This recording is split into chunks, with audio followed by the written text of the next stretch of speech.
I appreciate you having me, dude. How are you? Awesome. It's great to have you. I am good. I am good. To kick things off, knowing that you are someone who considers the internet as their playground, could you please Mm. talk to us about your journey, what you do, experiences, and also the growth that you've witnessed take place in the digital space? Okay. So I studied at Reading Yellow. Um, I did postgrad in marketing development, marketing and advertising, and which has quite a few modules in it. So it's like a lot to learn within a short amount of time, which I feel like it's great because once you out there in the world, you kind of can decide which direction you prefer, where your strengths lie, where your weaknesses lie, etc. And since then, I then moved to an agency in Cape Town, a smaller one, and then now currently at an agency in Johannesburg that does strictly digital.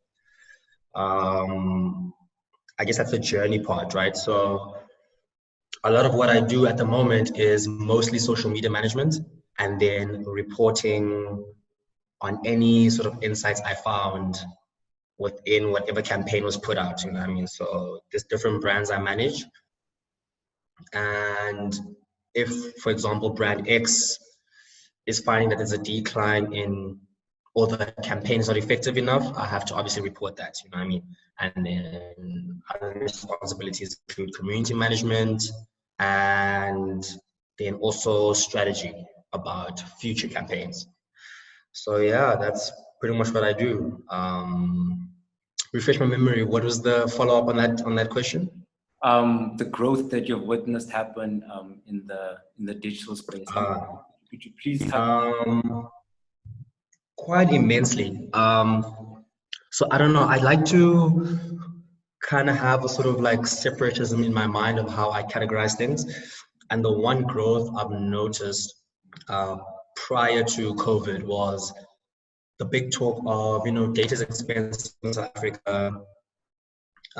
So a lot of campaigns or ideas might not be as effective because people are not able to, for lack of a better word, be online for long periods of time. And now in COVID, where we are in like in a lockdown situation, people have no choice, right? And there's been a huge influx of content just locally, never mind the international guys, just locally, from creators, from your agencies, from businesses, you know what I mean? Everyone trying to be innovative in whatever they have. And to specify the growth is how people have been tuning in, you know what I mean? So for long periods of time, whether it's watching a live interview or binge watching series or, you know what I mean, just content consumption has been higher than what I think people would have predicted if they knew this was coming. You know what I mean? And I think the one thing that businesses did not see coming is the amount of growth. So everyone's kind of like scrambling to respond effectively or respond tastefully. And whatever your objective is as a business or corporation or brand or a creator, seeing other creators create and you also want to be part of the conversation. Everyone's kind of like scrambling.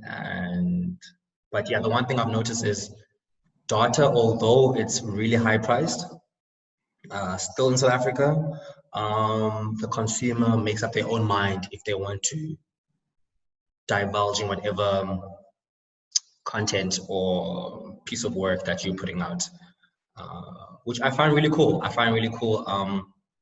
And it's kind of just taking out those negative connotations of what we have of ourselves as a society.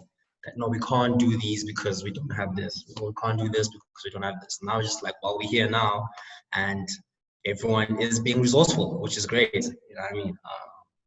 So yeah, I think to just shorten that long answer, the growth of content locally and the growth of content consumption locally has increased. So yeah.